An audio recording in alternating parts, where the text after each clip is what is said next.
علماء کرام، میرے عزیز بھائیوں، ماؤں اور بہنوں اور عزیز بچوں، بالخصوص وہ عزیز بچے جن کو اللہ رب العزت نے اپنے پاک کلام کو حفظ کرنے کی سعادت عطا فرمائی، اللہ تعالیٰ اس نعمت کو ان کے حق میں دنیا و آخرت میں ہر طرح کی بھلائی کا باعث بنائے اور اس کی قدر کرنے کی توفیق عطا فرمائے۔ مدرسے دینیہ غازی پور کے تمام طلباء و اساتذہ اور حاضرین مجلس، یہ مبارک محفل قرآن کریم کے عنوان سے منعقد کی گئی ہے، اور اللہ کا کلام وہ عظیم نعمت ہے جو نعمت اگر ہماری طرف سے قدردانی ہوگی تو اللہ کی طرف سے مسلسل احسانات کا باعث بنے گی۔ خدا نخواستہ اگر اس کی ناقدری ہوگی تو قرآن کریم کا معاملہ یاد رکھیے گا، یہ نیوٹرل نہیں ہے کہ وہ کسی کے حق میں بھی نہیں، کسی کے خلاف بھی نہیں، وہ ہر ایک سے متعلق ہے، ہر طالب علم سے، ہر عالم سے، ہر عامی سے، ہر اسکول میں پڑھنے والے اسٹوڈنٹ سے، ہر مرد سے، ہر عورت سے۔ اگر اس کی قدر ہوگی تو اللہ کا کلام اپنی رحمتیں برسائے گا، اور اگر اس کی ناقدری ہوگی تو پھر اللہ کا کلام اللہ کی رحمت سے دور لے جانے کا باعث بنے گا۔ ایسا نہیں ہو سکتا کہ اللہ کا کلام بالکل غیر متعلق ہو جائے، آدمی جو بھی کرتا رہے اللہ کا کلام صرف اسے دیکھتا رہے، ایسا نہیں ہو سکتا۔ جو آیت تلاوت کی گئی ہے اس آیت میں اللہ رب العزت نے دونوں باتیں ارشاد فرمائی ہیں، اور جتنے بھی لوگ یہاں آئے ہوئے ہیں وہ اللہ کے کلام کے تعلق سے دونوں میں سے کسی نہ کسی چیز سے متعلق ہوں گے۔ اللہ تعالیٰ ہر ایک کو رحمت قرآن سے متعلق فرمائے، یہ تو ممکن نہیں کہ اللہ کا کلام غیر متعلق رہ جائے۔ ارشاد ربانی ہے، وَنُنَزِّلُ مِنَ الْقُرْآنِ مَا هُوَ شِفَاءٌ وَرَحْمَةٌ لِّلْمُؤْمِنِينَ وَلَا يَزِيدُ الظَّالِمِينَ إِلَّا خَسَارًا۔ قرآن ہم اتارتے ہیں، وہ قرآن جو اللہ کے مؤمن بندوں کے لیے اللہ کی طرف سے شفا بھی ہے اور اللہ کی طرف سے رحمت بھی ہے، لیکن جو لوگ ظالم ہیں، ظلم کرتے ہیں، ان کے لیے یہ قرآن ان کی تباہی اور ان کی بربادی میں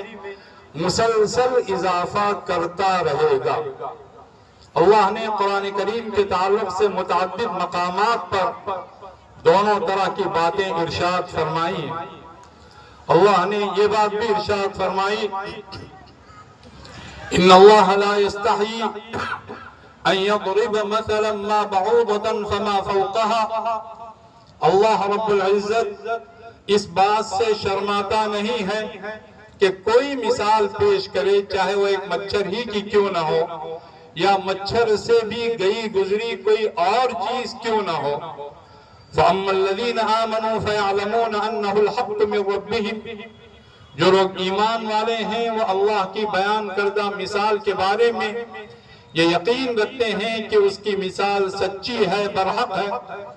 وَأَمَّا الَّذِينَ كَفَرُوا فَيَقُولُونَ مَاذَا أَرَادَ اللَّهُ بِهَذَا مَثَلًا،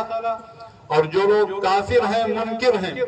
اللہ کو نہیں مانتے ہیں، اللہ کے کلام کو تسلیم نہیں کرتے ہیں، تو وہ یہ بکتے ہیں کہ اللہ تعالیٰ کو کیا غرض تھی کہ اس طرح کی مثالیں پیش کر رہا ہے۔ يُضِلُّ بِهِ كَثِيرًا وَيَهْدِي بِهِ كَثِيرًا، اللہ تعالیٰ قرآنی مثالوں کے ذریعے سے، خود قرآن کے ذریعے سے بہت ساروں کو گمراہ کرتا ہے، برباد کرتا ہے، ان کی راہ کھوٹی کرتا ہے، اور اللہ تعالیٰ قرآنی مثالوں کے ذریعے سے اور خود قرآن کے ذریعے سے بہت ساروں کو ہدایت نصیب کرتا ہے۔ وہ کون لوگ ہیں جن کی قسمت میں ہدایت ہے اور وہ کون لوگ ہیں جن کی قسمت میں گمراہی لکھ دی گئی ہے؟ اللہ نے اگلے ٹکڑے میں وہ بات ارشاد فرمائی ہے، وَمَا يُضِلُّ بِهِ إِلَّا الْفَاسِقِينَ۔ اللہ تعالیٰ اس کلام کے ذریعے سے، اس کلام کی مثالوں کے ذریعے سے ان تمام لوگوں کو گمراہ کرتا ہے جو فاسق ہوتے ہیں، بد کردار ہوتے ہیں، بدکار ہوتے ہیں، گنہگار ہوتے ہیں۔ تو جو شخص گناہوں میں ڈوبا ہوا ہو اور اللہ کے کلام کے حوالے پر بھی وہ سدھر نہیں رہا ہو، وہ اپنے آپ کو سنوار نہیں رہا ہو، اللہ تعالیٰ نے ایسے تمام لوگوں کو مجرم کہا ہے، اور صرف مجرم کہنے پر اکتفا نہیں کی ہے بلکہ یہ بات بھی ارشاد فرمائی ہے، ایسے تمام مجرموں سے ہم انتقام لے کر رہیں گے۔ وَمَنْ أَظْلَمُ مِمَّنْ ذُكِّرَ بِآيَاتِ رَبِّهِ ثُمَّ أَعْرَضَ عَنْهَا إِنَّا مِنَ الْمُجْرِمِينَ مُنْتَقِمُونَ۔ اس سے بڑھ کر ظالم اور ناانصاف کون ہے جس کے سامنے اس کے رب کی آیتیں پڑھ کر سنائی جاتی ہیں، اسے یاد دلائی جاتی ہیں، پھر بھی وہ اس سے اعراض کرتا ہے۔ ایسے تمام مجرموں سے ہم انتقام لے کر رہیں گے۔ اللہ کے کلام کی باتیں ہم شب و روز سنتے ہیں اور اللہ کے کلام کو ہم سنتے ہیں، مساجد میں سنتے ہیں یا کہیں نہ کہیں ہم ضرور سنتے ہیں۔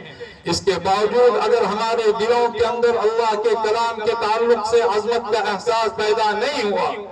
اگر ہمارے دل اللہ کے کلام کو سن کر ان میں نرمی اور گداز پیدا نہیں ہوئی،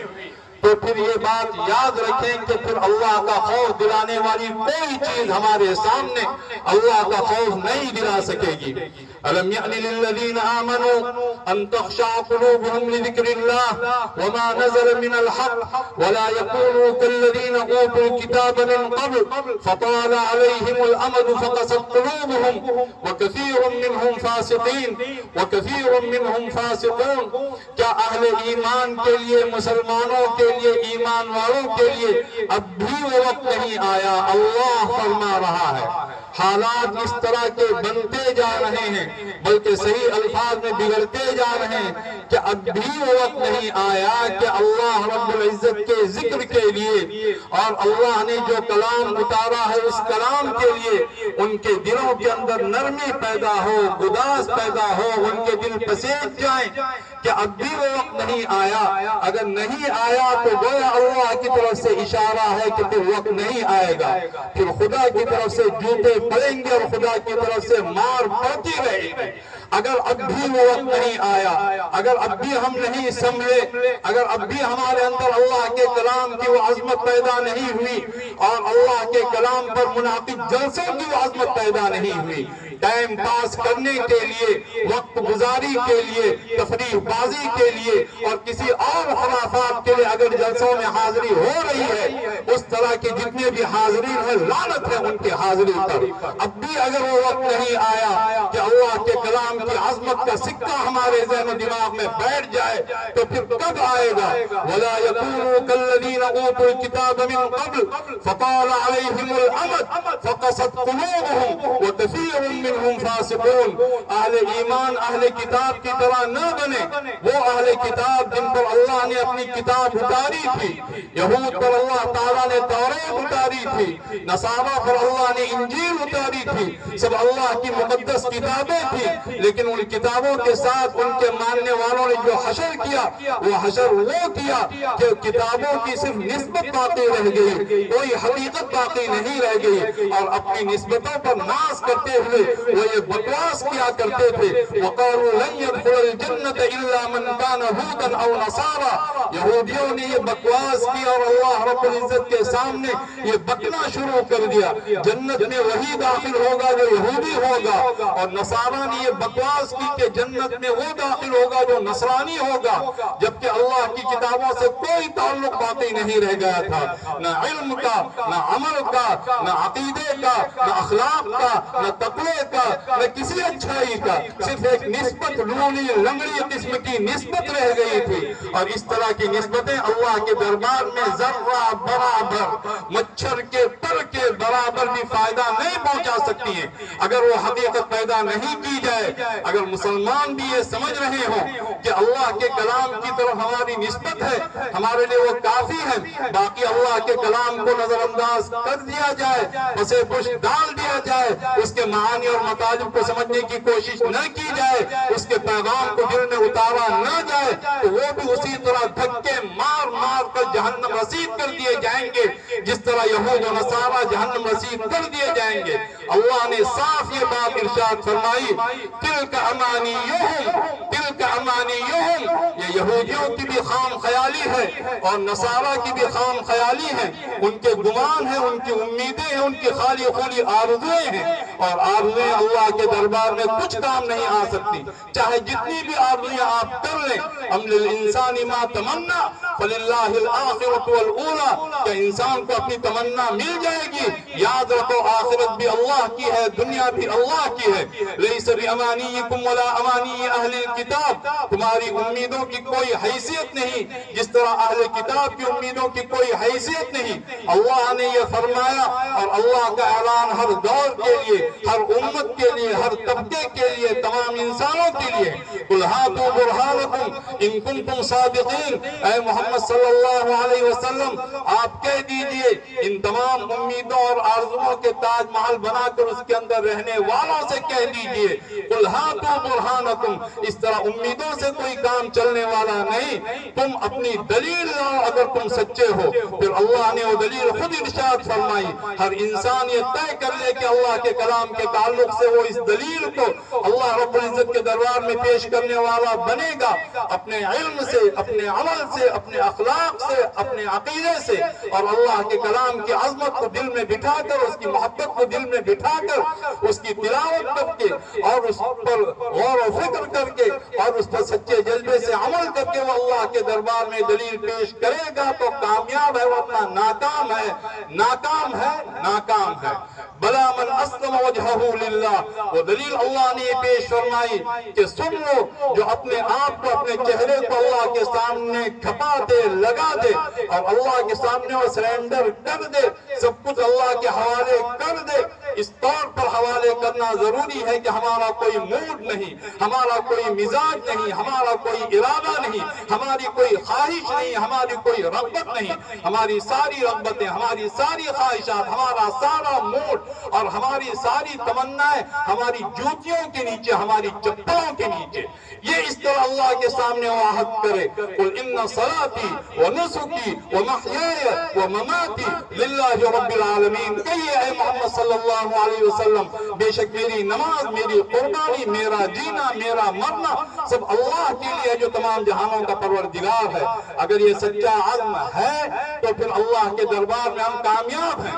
پھر قرآن کریم کی امانت اور قرآن کریم کی صداقت کو سینے سے لگانے والے قرار پائیں گے۔ اور اگر اس طرح نہیں ہے، ہم نے یہ سمجھ لیا کہ قرآن کریم مسجد کے حافظوں کے لیے، اماموں کے لیے، مؤذنوں کے لیے، قاریوں کے لیے، عالموں کے لیے، اور ہم کس کے لیے ہیں؟ ہم پان چبانے کے لیے، ہم چائے نوشی کے لیے، اور ہم موبائل چلانے کے لیے، ہم انٹرنیٹ میں بیہودہ پروگرام دیکھنے کے لیے، اور ہم جو ہے خواب خرگوش کے مزے لوٹنے کے لیے، ہم الیکشن کے اندر جو لڑنے کے لیے، اور پتہ نہیں کن کن خرافات کے اندر مبتلا ہونے کے لیے اگر ہم ہیں تو پھر یاد رکھیں ہم اللہ کے سچے بندے نہیں، ہم جھوٹے ہیں، اور اللہ رب العزت کے نزدیک جھوٹوں کا کوئی مقام نہیں۔ قیامت کے دن وہ مچھر کے پر کے برابر بھی اس کا کوئی وزن نہیں ہوگا۔ فلا نقیم لهم یوم القیامت وزنا، ہم ایسے لوگوں کے لیے قیامت کے دن کوئی وزن مقرر نہیں کریں گے۔ قل، کہیے اے محمد صلی اللہ علیہ وسلم، ان صلاتی ونسکی ومحیای ومماتی للہ رب العالمین، کہیے بے شک میری نماز، میری قربانی، میرا جینا، میرا مرنا سب اللہ رب العزت کے لیے ہے۔ یہ ہے الاسلام، یہ ہے القرآن، یہ مطلب ہے قرآن کریم کو ماننے کا، یہ مطلب ہے قرآن کریم کو دل میں بسانے کا۔ وَلَا يَكُونُوا كَالَّذِينَ أُوتُوا الْكِتَابَ مِنْ قَبْلُ، اے مومنوں، اے ایمان والوں، اے قرآن والوں، اللہ فرما رہا ہے کہ اہل ایمان اہل کتاب کی طرح نہ بنے جن کو پہلے کتاب دی گئی۔ ہوا کیا؟ فَطَالَ عَلَيْهِمُ الْأَمَدُ، ایک مدت دراز، ایک دراز مدت ان پر گزر گئی، مدتیں گزرتی چلی گئی، فقست قلوبہم، اللہ کی کتاب کو ہاتھ نہیں لگایا، اللہ کی کتاب کے تعلق سے امیدوں میں پڑے رہے، اللہ کی کتاب کے تعلق سے آرزوؤں میں پڑے رہے، تو پھر اللہ رب العزت کی طرف سے فیصلہ لعنت کا ہوا، اللہ کی طرف سے فیصلہ غضب کا ہوا، اللہ کی طرف سے فیصلہ جہنم کا ہوا، یاد رکھیے گا۔ وَلَا يَكُونُوا كَالَّذِينَ أُوتُوا الْكِتَابَ مِن قَبْلُ فَطَالَ عَلَيْهِمُ الْأَمَدُ فَقَسَتْ قُلُوبُهُمْ، دل ان کے سخت ہو گئے، دلوں کے اندر اللہ کی بات، اللہ کے کلام کی بات، اللہ کے رسول کی بات، دین کی بات، ایمان کی بات کبھی اتری نہیں،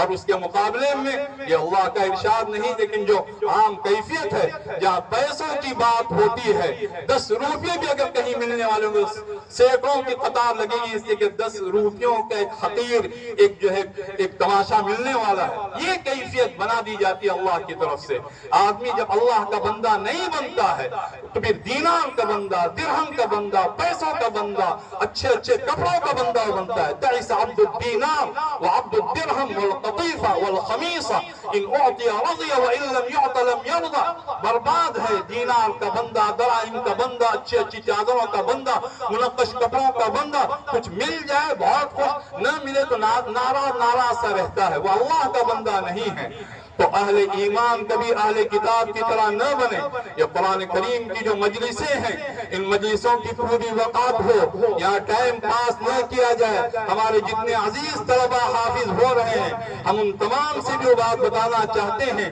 آپ اللہ کی امانت ہیں، آپ اللہ کے دین کی امانت ہیں، آپ اپنی امانت ہیں۔ کوئی اور بگڑے گا تو تنہا بگڑے گا، اگر خدا نہ خواستہ کوئی حافظ قرآن بگڑ رہا ہے، وہ اللہ کی امانت میں خیانت کر رہا ہے، وہ اپنے اوپر ظلم ڈھا رہا ہے، وہ اللہ کے دین میں خیانت کر رہا ہے۔ اللہ رب العزت نے قرآن کریم کے تعلق سے جو بشارتیں سنائی ہیں، وہ صرف حافظ ہو جانا اس کے لیے کافی نہیں ہے، کان کھول کر سن لے۔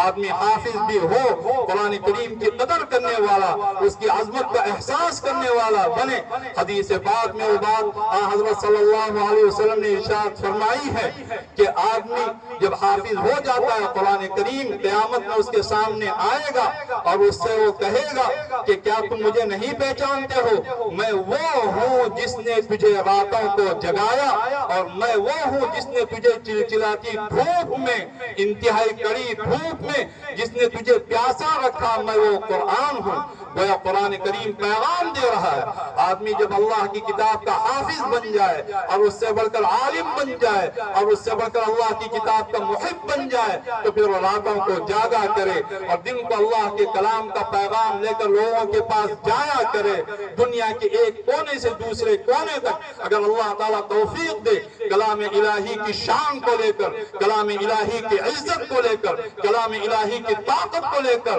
وہ ایک ایک اللہ کے بندے کے پاس جانے والا بنے۔ حضور اکرم صلی اللہ علیہ وسلم کو اس کی تاکید کی گئی، وَأُوحِيَ إِلَيَّ هَذَا الْقُرْآنُ لِأُنذِرَكُمْ بِهِ وَمَنْ بَلَغَ، کہ میری طرف یہ قرآن وحی کیا جا رہا ہے تاکہ میں اس قرآن سے تمہیں بھی ڈراؤں، اور جہاں تک اللہ کا کلام پہنچتا جائے میں سب کو ڈراتا چلا جاؤں۔ ہر عالم کی ذمہ داری، ہر حافظ کی ذمہ داری، وہ راتوں کو بیدار رہے، وہ دن میں اللہ کے کلام کو بندگان خدا تک پہنچاتا رہے۔ پھر اس کے بعد میں اس کے لیے بشارت ہے کہ اس کے لیے اس کے سر پر تاج الوقار، یہ صحیح حدیث ہے، وقار کا تاج رکھ دیا جائے گا، اس کے داہنے ہاتھ میں ایک ہمیشہ کی بادشاہت دے دی جائے گی، اور اس کے بائیں ہاتھ میں ہمیشہ کی زندگی دے دی جائے گی۔ وہ جنت میں جائے گا، گویا جنت میں اس کی حیثیت ایک بادشاہ کی سی ہوگی، اور اس کے ماں باپ کو اس طرح کے جوڑے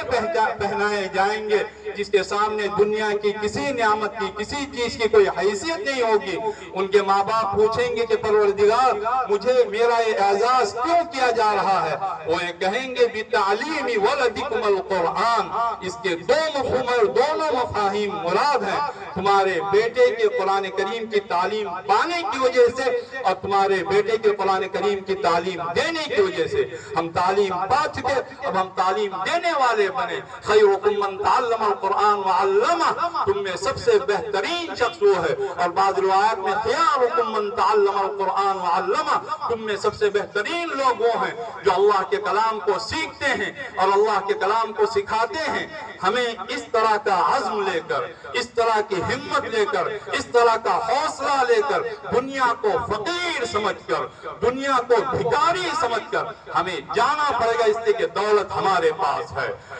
سرمایہ ہمارے پاس ہے، ثروت ہمارے پاس ہے. وَكَيْفَ تَكْفُرُونَ وَأَنْتُمْ تُتْلَى عَلَيْكُمْ آيَاتُ اللَّهِ وَفِيكُمْ رَسُولُهُ وَمَنْ يَعْتَصِمْ بِاللَّهِ فَقَدْ هُدِيَ إِلَى صِرَاطٍ مُسْتَقِيمٍ. کیسے تم سے ممکن ہے کہ تم کفر کرو جبکہ تمہارے سامنے اللہ کی کتاب کی آیتیں تلاوت کی جاتی ہیں اور تمہارے درمیان اللہ کے رسول موجود ہیں، اور جو اللہ رب العزت کا سہارا تھام لیتا ہے اور اسے ہدایت دی جاتی ہے صراط مستقیم کی طرف، وہ گامزن کر دیا جاتا ہے. ہم دنیا و آخرت کے سب سے امیر ترین لوگ ہیں جن کے پاس اللہ کا کلام ہے، جن کے پاس اللہ کے رسول صلی اللہ علیہ وسلم کی سنت ہے، جن کے پاس اللہ کا دین ہے. پوری دنیا ان کے سامنے روندی روندی ان کے قدموں تلے لوٹی لوٹی پھرتی ہے. یہ عزم لے کر، یہ ہمت لے کر، یہ حوصلہ لے کر ہم جائیں گے، دنیا میں جائیں گے، دنیا کے درباروں میں جائیں گے اور تمام انسانوں کو، اللہ کے بندوں کو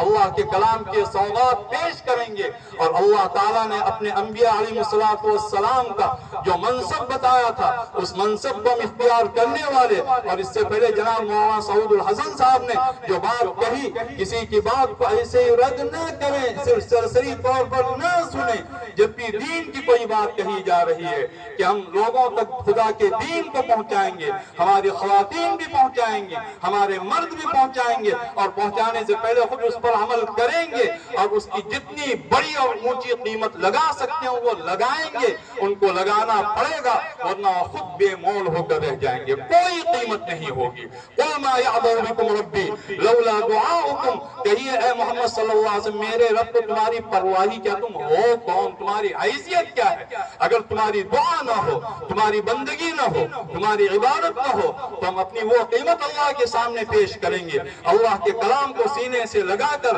اپنی اولاد کو دینی سچی تعلیم دے کر، ان کو واقعی دنیا کا امام بنا کر اگر وہ تعلیم دیں گے اور اللہ سے دعائیں کریں گے، وہ دنیا کے امام بنیں گے. وہ سچی تربیت کرنے کا عزم کر لیں اور اس کی قسم کھا لیں. وَجَعَلْنَاهُمْ أَئِمَّةً يَهْدُونَ بِأَمْرِنَا لَمَّا صَبَرُوا وَكَانُوا بِآيَاتِنَا يُوقِنُونَ. اور ہم نے ان کو بنی اسرائیل کے جو اچھے لوگ تھے اور ان کے جو انبیاء تھے سب کو ہم نے امام بنایا اور وہ ہمارے حکم سے لوگوں کے درمیان ہدایت کا کام کرتے تھے. لیکن ان کے لیے شرائط کیا ہے؟ ایک تو ایک ڈٹ جائیں، اور دوسری شرط یہ ہے کہ وہ ہماری آیات پر پورا یقین رکھتے ہیں. اللہ کے کلام پر وہ یقین رکھیے، صرف اسے ایک خاص حد تک طاقوں میں سجا کر اور اسے آنکھوں سے لگا کر بوسے دینے والے ہی نہ بنے. آنکھوں سے لگانا مبارک، بوسے دینا مبارک، اس کی قدر کرنا بے انتہا مبارک. لیکن اللہ نے وہ کتاب جس کام کے لیے اتاری ہے وہ کام ہم اپنے اوپر لازم کر لیں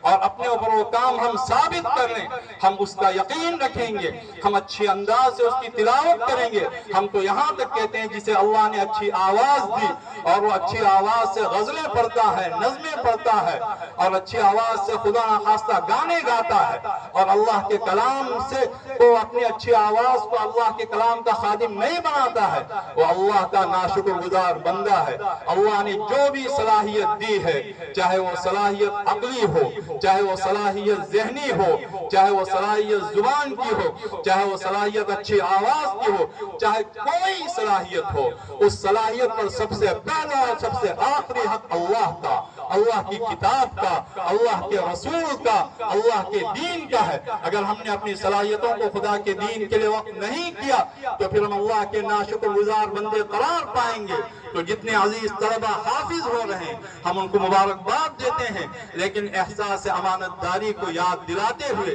ہم ان کے ماں باپ کو مبارکباد دیتے ہیں کہ اس دور کے اندر جب انسان مادیت کا غلام بنا ہوا ہے، چند پیسوں کے لیے بک جاتا ہے، اپنے آپ کو بیچتا ہے، اپنے ایمان کو بیچتا ہے، خدا نخواستہ اللہ نہ کرے اپنے ضمیر کو بیچتا ہے اور پتہ نہیں کیا کچھ بیچتا ہے. اس دور میں انہوں نے یہ طے کیا کہ وہ اپنے فرزند عزیز کو، اپنی آنکھوں کے نور کو اللہ کی کتاب کا حامل بنائیں گے، اس کا حافظ بنائیں گے، ہم ان کو مبارکباد دیتے ہیں۔ اور ان کے وہ اساتذہ کرام جن کو اسٹیج پر بلایا نہیں جاتا ہے، جو گمنامی کی زندگی بسر کرتے ہیں اور گمنامی کی موت ان کا وہ انتقال پاتے ہیں، لیکن جسے جاننا ہے وہ جان رہا ہوتا ہے۔ پتہ نہیں ان گمنام اساتذہ کا اللہ کے ہاں کتنا اونچا مقام ہو، کوئی کچھ بتا نہیں سکتا۔ من علم آیۃ من کتاب اللہ فلہ اجرھا ما تلیت، حدیث پاک کے الفاظ ہیں، جو اللہ کی کتاب کی ایک آیت بھی سکھائے تو اسے اس کا اجر ملتا رہے گا جب تک وہ آیت تلاوت کی جاتی رہے گی۔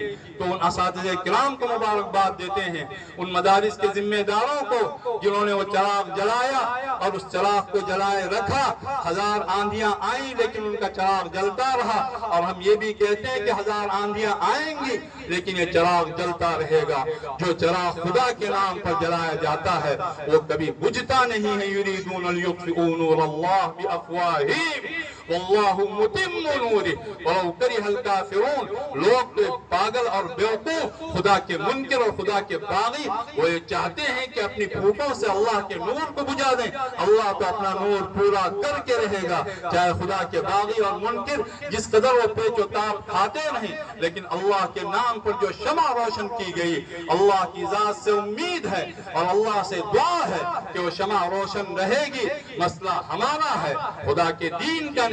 ہم اس شمع سے اپنے آپ کو روشن کر رہے ہیں نہیں کر رہے ہیں۔ ہر مرد غور کرے، ہر عورت غور کرے، اور اس طرح کے جلسوں کو ایک روایتی جلسے ہر سال ہوتا ہے لہذا اس سال بھی ہوگا، اس طرح کے روایتی جلسے نہ قرار دیں۔ ان تمام جلسوں کو ایک تجدیدی جلسے، ایمان میں نکھار پیدا کرنے والے، قرآن کریم سے ہماری محبت میں اضافہ کرنے والے جلسے، ان کو قرار دیا جائے۔ ہر عورت یہ طے کر لے وہ اپنے گھرانے کی حفاظت کرے گی اللہ کے دین کی بنیاد پر، اللہ کے کلام کی بنیاد پر، ایمان کی بنیاد پر، اسلام کی بنیاد پر، اور اپنی اولاد کی اچھی تربیت کی بنیاد پر۔ جو لوگ اس طرح کا کام کرتے ہیں، وہ مکاتب کے اساتذہ ہوں یا مدارس کے اساتذہ ہوں یا وہ ذمہ داران ہوں، وہ اس قابل ہیں کہ ان کو سروں پر بٹھایا جائے اور ان کو پلکوں پر سجایا جائے۔ ہم تمام سے یہی درخواست کرتے ہیں، اللہ کے کلام کی عظمت کو ہمیشہ پیش نظر رکھا جائے،